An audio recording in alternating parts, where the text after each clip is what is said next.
अपने पसंदीदा शो के फुल एपिसोड देखने के लिए अभी डाउनलोड करें दंगल प्ले ऐप।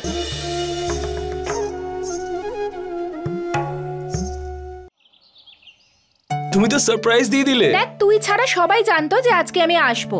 আরে বড় মা, মা তুই কেমন আছিস? আমি একদম ঠিক আছি বড় মা। বড় মা, এত কিছু হয়ে গেল বাড়িতে আর আমি এত পরে জানতে পারলাম। তুমি এখন কেমন আছো বলো তো? আমি এখন একদম ঠিক আছি। আর তোর ওই জ্যোতি বৌদি, ও আমাকে অনেক কড়া কড়া ওষুধ খাইয়ে, অনেক ফল খাইয়ে আগের থেকেও আমাকে অনেক ভালো করে তুলেছে। এটা তো খুবই ভালো কথা। তুই কেমন আছিস মা? মা, আমি একদম ঠিক আছি। ভালো থাক।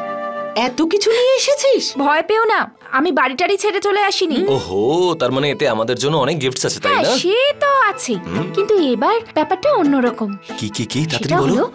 এবার না, আমি আরো অনেক দিন থাকবো। আসলে কি হয়েছে, তোর জামাইবাবু জার্মানি চলে গেছে, তাই আমি ভাবলাম এখানে এসে আমি অতিথির মতো থাকলে কেমন হয়। কেমন আছো মা? জেঠু। আরে অতিথি তোমার বাইরের লোকেরা হয়, এটা তো তোমার নিজেরই বাড়ি মা। আগে তুমি এটা বলো যে কেমন আছো। আমি একদম ঠিক আছি, কিন্তু একটা ব্যাপার, তোমার হাতের তৈরি গোলাপ জামুনটা আমি খুব মিস করছি। কোনো ব্যাপার নয় বড় জেঠু, আমি আজকেই তোমায় সেটা বানিয়ে খাইয়ে দেব, তাও আবার চিনি না দিয়ে, বুঝলি? আরে চিনি ছাড়া কি কখনো গোলাপ জামুন হয়? আমার তো মনে হচ্ছে আমাকেই কেউ মিস করছে না। পঙ্কজ দাদা, তুমি এটা ধরেই নিতে পারো যে এত দূর থেকে আমি তোমার জন্যই এসেছি। আমার জন্য? কি বলবো বলো তো, বিয়ের পর যেন তুমি সবকিছু ভুলে গেছো। আজকের দিনটাও মনে নেই তোমার? আজকে ভাইফোঁটা। আজকে ভাইফোঁটা? আমি তো ভুলেই গেছিলাম। তুমি সত্যি ভুলে গেছিলে? এবারে আমার মেয়েকে রাগানো বন্ধ কর। চিন্তা কেন করছিস তুই? ও অলরেডি তোর জন্য গিফট এনে রেখেছে। আমি জানি নিজের দায়িত্ব সবসময় মনে রাখে, আর এটাও জানি যে আজকের দিনটাও কখনো ভুলতে পারবে না। বাই দ্য ওয়ে মা, জ্যোতি বৌদি কোথায় গো? ওই বৌদির একটা জরুরি ফোন এসেছিল, সেই জন্যই বেরিয়ে গেছে। বলে তো গেছিল যে তাড়াতাড়ি ফিরে আসবে। কিন্তু অনেকক্ষণ তো হলো ও গেছে। ওর ভাইও তো এক্ষুনি চলে আসবে, তাই না? তুই এক কাজ কর, সবকিছু রেডি করে নে, আমি জ্যোতিকে ফোন করছি। ঠিক আছে। ডাক্তারবাবু, কেমন আছে এখন আমার বোন? ও ঠিক হয়ে যাবে তো? ওর কোনো বড় বিপদ হয়নি তো? অ্যাক্সিডেন্টের কারণে ওর শরীর থেকে অনেকটা রক্ত বেরিয়ে গেছে। ওর কন্ডিশন খুবই ক্রিটিক্যাল, আর এরকম কন্ডিশনে ওর বাচ্চারও কিন্তু ক্ষতি হতে পারে।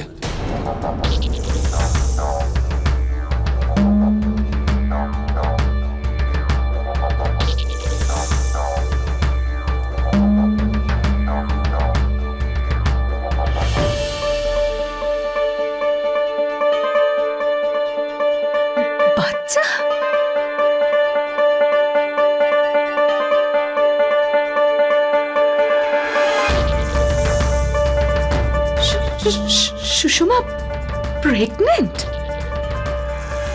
হ্যাঁ, আপনার বোন প্রেগন্যান্ট।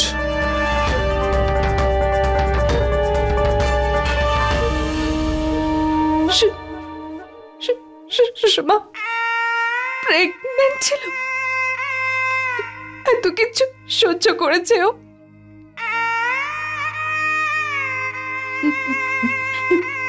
ডাক্তারবাবু, প্লিজ আমার বোনটাকে বাঁচিয়ে নি, প্লিজ আমার বোনটাকে বাঁচান ডাক্তারবাবু, প্লিজ।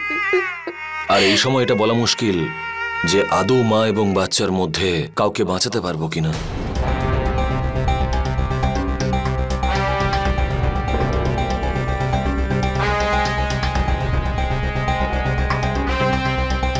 কি যে করে না মেয়েটা।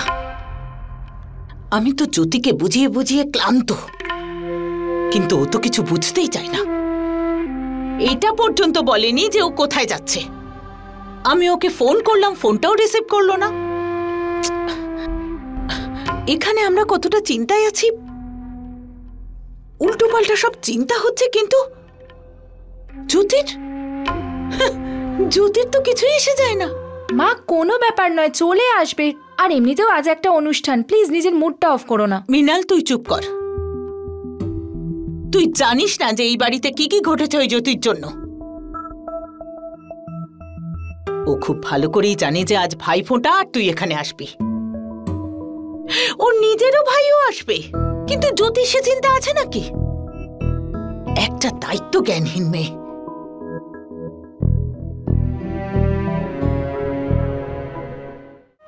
দেখুন, আমরা যথাসম্ভব চেষ্টা করব, হয়তো অপারেশনও করতে হতে পারে, যার জন্য কিছু পেপারসে ওনার স্বামীকে সাইন করতে হবে। জাস্ট মিয়ার হসপিটাল ফর্মালিটিজ। আপনারা ওর স্বামীকে ডেকে পাঠান। স্বামী নয়, শয়তানও একটা। ধাক্কা দিয়ে ফেলে দিয়েছিল ও সুষমাকে, ওর জন্য এই অবস্থা হয়েছে আজ আমার বোনটার। এবার যা করতে হবে আমি করব। শুধু আপনি আমার বোনটাকে বাঁচিয়ে নিন, ব্যাস ব্যাস। আমার বোনটাকে বাঁচান। আমরা ডক্টরসরা শেষ মুহূর্ত অবধি চেষ্টা করি। আপনারা ঈশ্বরের উপর একটু বিশ্বাস রাখুন, ঠিক আছে? সব ঠিক হয়ে যাবে।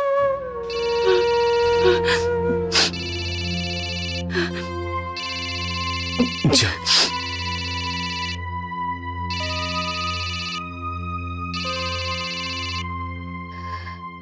বৌদি, কোথায় তুমি? কখন থেকে তোমার জন্য অপেক্ষা করছি। কখন আসবে তুমি? মিনাল, আমার একটু সময় লাগবে। আই এম সরি, খুব দরকারি একটা কাজ এসে গেছে। বৌদি, আজকে ভাই ফোঁটা, আর তুমিও না। এমন কি জরুরি কাজে তুমি আছো বলো তো? মিনাল, আমি হসপিটালে আছি। হসপিটালে? বৌদি, কি হয়েছে? তুমি হসপিটালে কেন? তুমি ঠিক আছো তো? হ্যাঁ, আমি ঠিক আছি। ওই কে কে আছে হসপিটালে বৌদি?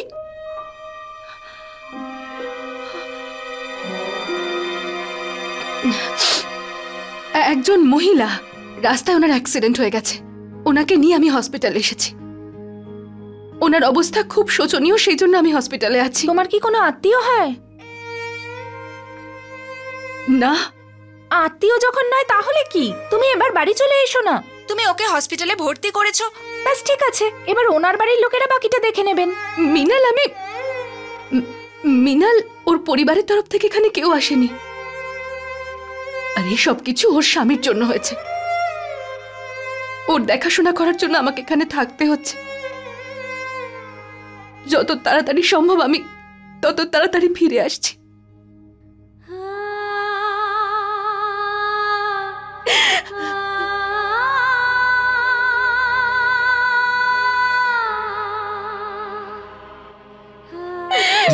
কতটা অসহায় আমি। আমার নিজের বোনের কথা আমি কাউকে বলতে পারছি না। আমি আর পারছি না দীপু।